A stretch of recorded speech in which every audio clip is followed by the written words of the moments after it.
Monsieur le Premier ministre, Monsieur le ministre de la Défense, Général, permettez-moi de me présenter, je m'appelle François Rousseau.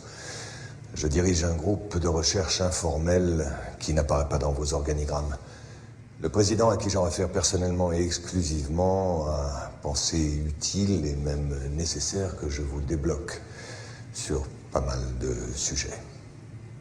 Vous pensez, en tant qu'initié, être mieux informé que la plupart des gens. Permettez-moi d'en douter.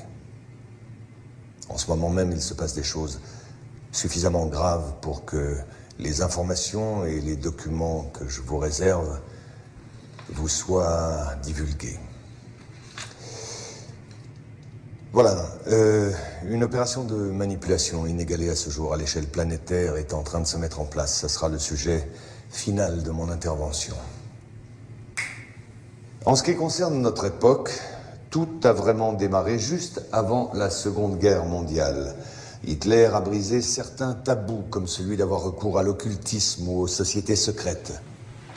L'Ahnenerbe, une organisation nazie assignée entre autres à la recherche archéologique et anthropologique, a trouvé ça au cours d'une expédition en Afghanistan. Cet objet volant est appelé Vimana ou Astra par les hindous. D'ailleurs, au cours d'une exploration des sous-sols par les Russes et les Chinois en 1927, des traces d'explosions nucléaires très anciennes ont été décelées. Certaines couches sédimentaires ont été vitrifiées atomiquement il y a 50 000 ans. On peut constater le même phénomène autour de sites de tests nucléaires actuels. Vous devez comprendre qu'Hitler, par ses découvertes, qu'il prend très au sérieux, va ouvrir une boîte de Pandore qu'aucun gouvernement, ami ou ennemi, ne souhaitera refermer par la suite. Derrière l'histoire tragique que nous connaissons tous, une théorie basée sur l'existence de 4 lunes associées aux 4 cycles géologiques. D'après Orbiger, le maître à penser de cette théorie, la Terre aurait subi 4 extinctions semi-globales de la vie dues à la chute d'une de ces lunes.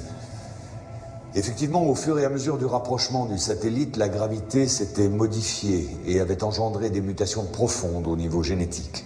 C'est-à-dire qu'elle avait créé une race de géants extrêmement intelligente dont la taille avoisinait les 3 ou 4 mètres. Quelques dizaines de milliers d'années plus tard, la Lune s'écrase. L'impact provoque une sérieuse élévation des mers et un hiver global de type nucléaire. Cette race de géants veut disparaître en raison d'une gravité terrestre devenue trop forte et très incapacitante en raison de leur taille hors du commun. Hitler a été initié à ces doctrines et les prises de contact avec le Tibet notamment ont été nombreuses et régulières. Les nazis cherchaient le contact avec les survivants d'anciennes civilisations détentrices de technologies anciennes, comme les Vimana décrits précédemment. Une de ces civilisations a essaimé tout autour de la planète plus de 600 pyramides de pierre, de terre, voire de fer. Ces pyramides sont presque toutes orientées de la même manière, ont toutes des proportions issues du nombre pi et sont toutes situées sur des nœuds magnéto-telluriques. Les plus vieilles sont en Asie. 2 d'entre elles sont immergées, une au sud du Japon à Okinawa, une autre au sud de Cuba. Les 2 ont été construites il y a environ 12 000 ans. Si j'ai commencé par ces petits rappels archéologiques, c'est que notre civilisation est la 4e du cycle que je vous ai décrit précédemment. Oui, je sais, ça peut vexer notre orgueil, nous ne sommes ni les premiers, ni les derniers. Vous comprenez alors que l'étude et la compréhension des quelques prototypes récupérés étaient la priorité absolue, afin d'assurer aux nazis la domination du ciel, alors que les Alliés misaient sur la maîtrise de l'atome et la fabrication des premières bombes nucléaires. Ces bases secrètes abritaient toutes des recherches supervisées par les nazis. Dans l'une de ces bases travaillait Victor Schauberger, le père des ovnis nazis. Schauberger dirigeait l'unité Vril chargée de la recherche sur l'antigravitation. Il est mort en 1958 au Texas, alors qu'il travaillait sous la protection des États-Unis à l'amélioration de ses propres soucoupes volantes devenues depuis américaines. Vous allez vite comprendre que 70% des phénomènes aériens inexpliqués sont humains et n'ont rien d'extraterrestre. Une fois la Deuxième Guerre mondiale terminée et la technologie nazie pillée systématiquement par les Américains et les Russes, l'enjeu premier était de continuer, voire d'achever la recherche nazie dans le plus grand secret. Le projet Rainbow, connu surtout pour l'expérience de Philadelphie, en a été la preuve immédiate. Le scientifique von Neumann, qui collaborait avec Albert Einstein et Nikola Tesla pour le compte de la Navy, a réussi à téléporter par accident un bâtiment de guerre, l'USS Eldridge. Ces photos, fournies par Maurice K. Jessup avant sa mort suspecte, sont les rares témoignages de cette expérience unique en son genre. À la même période, les premiers essais de prototypes à technologie indo-aryenne ne passaient pas inaperçus. Les militaires devaient trouver une parade plus efficace que la mise au secret. C'est à peu près à la même période que Kenneth Arnold, pilote de l'US Air Force et agent de la CIA, lance la plus grande opération de manipulation sur l'existence des ovnis. Faire croire au peuple que cela n'existait pas n'était pas la bonne solution, n'était pas suffisant. Discréditer et effrayer la population par une désinformation systématique était beaucoup plus efficace. L'OVNI et le para-humain appartiennent désormais au cinéma, à la télévision et à la paranoïa collective, et non pas aux scientifiques, comme cela aurait dû être le cas. En mai 1947, les services secrets américains découvrent l'existence d'un ancien ovni terrestre craché sur les monts Altaï, à la frontière russo-mongole, récupéré secrètement par les Russes. À ce moment-là, la tension entre les deux blocs monte d'un sérieux cran. La découverte a été de taille, et pour ne pas perdre la face, le Pentagone allié à la CIA ont décidé de mentir et de monter un gros coup de bluff. Et font croire aux Russes et au monde entier qu'eux aussi ont récupéré un ovni à Roswell en juillet 1947. Bien entendu, il n'en était rien.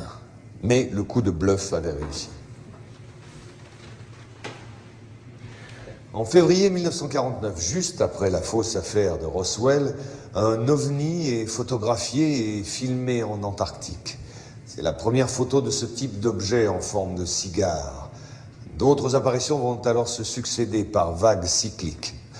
Au même moment, les programmes Apollo, sous la direction de Wernher von Braun, battaient leur plein. Et celui-ci n'accueillit pas favorablement les demandes d'expériences paranormales qui ont pourtant eu lieu pendant certaines missions Apollo. Ceci est la dernière expérience connue sur l'amplification psychique et télépathique ainsi que sur la détection de particules psytrons émises par le yogi vers la capsule Apollo.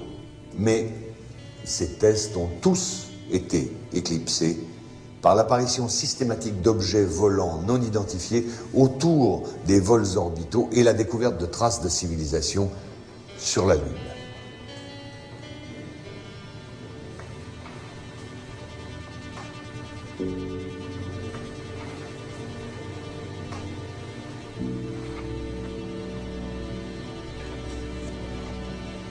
La NASA a dû faire face à une avalanche de données et de preuves embarrassantes. La seule solution a été de tout mettre sous secret défense. En 1961, la directive JASON met en place un service spécial de retouche d'images. Le but est d'effacer toute trace de civilisation ou de ruines sur la Lune, concernant bien évidemment seulement les clichés à destination du grand public et de la presse. Au mois de juin 1965 est apparu ça, sur un relevé satellite dans la zone des îles de la Déception, au sud de l'Argentine. Les Russes ont tenté de saborder l'opération de renflouage sans y parvenir, malgré la violence de l'affrontement. L'objet volant a finalement été ramené sur la base d'Edwards, en Californie. Et 10 ans plus tard, Le premier drone antigravitationnel à propulsion magnéto-hydrodynamique, ou MHD, a fait son premier vol d'essai dans le désert environnant la base d'Edwards. Et pas mal de prototypes ont vu le jour.